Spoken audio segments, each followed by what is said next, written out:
Bom dia, irmãos. Graça e paz a todos. Vamos seguir nossa visão panorâmica. 2 Reis, capítulo 9. É um capítulo um pouquinho complexo, porque a gente fica meio que confuso com os nomes. Pelo menos eu fico confuso com os nomes. Então, eu sempre tenho uma tabela a respeito dos reis de Israel, de Judá, desse período do reino dividido. E essa tabela me ajuda muito, porque os nomes dos reis são muito parecidos. Então, o que a gente vê no capítulo 9? A gente vê Eliseu enviando um dos seus discípulos para ungir Jeú como rei. E aqui fala que Jeú ele é filho de Josafá. E aí, automaticamente, a nossa mente relaciona Josafá com o rei Josafá de Judá. Mas esse Jeú, ele não é filho do rei Josafá de Judá. Ele não é de uma família que tem a linhagem real.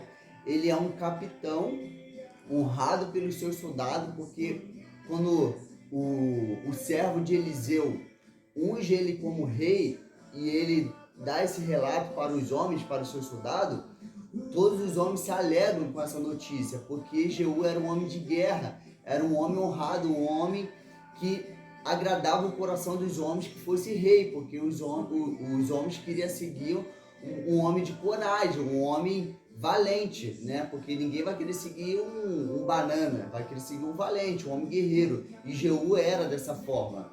Então Jeú ele não era da linhagem real. E interessante, irmãos, vocês depois notarem, Mateus 1 fala da genealogia real de Jesus, que Jesus veio de Davi, e você vai ver ali que a linhagem de Judá, a maioria desses reis, vai ver ali, por exemplo, desde lá de cima, Davi, Salomão, Roboão, Abias, Azar, Josafá, Acasias. E algo interessante, irmãos, que alguns nomes são diferentes dependendo da tradução. Então, por exemplo, um parênteses aqui. Ó, Jorão. Ao mesmo tempo que tem o rei Jorão em Judá, tem o rei Jorão também em Israel. E algumas versões vão chamar de Jeorão, vão botar um E. E outras vão botar só Jorão. Por exemplo, Uzias. Tem algumas versões que botam Uzias com U, outras Osias com O, e outras nem Uzias nem Osias, põe Azarias. Então, por isso que às vezes confunde muita gente dependendo da versão, tá bom, irmãos? Então, tome cuidado com isso aí. Então, vamos voltar aqui para a nossa leitura. Então, Eliseu enviou lá o seu servo, um profeta jovem, isso eu achei muito legal, um profeta jovem, para ungir Jeú como rei.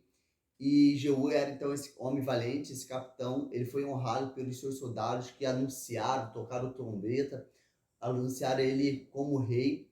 E nessa época, quem estava reinando era Jorão. E olha o que acontece com Jorão, versículo 22. Quando viu Jeú, Jorão perguntou: Vens em paz, Jeú? Ele respondeu: Como pode falar de paz enquanto perduram as idolatrias e feitiçaria da tua mãe Jezabel? Por quê? Porque o profeta tinha falado que ele iria fazer uma limpa, ele iria matar a família, a descendência de Acabe. E aí profetiza também sobre Jezabel, que ela iria morrer, né? Não poderia nem ter enterro, porque ela não seria nem reconhecida, ela seria como um esterco. E aí Jeú se encontra ali com Jorão, e aí Jorão foge da presença de Jeú, Jeú pega o arco, estica com toda a força e atravessa o coração dele.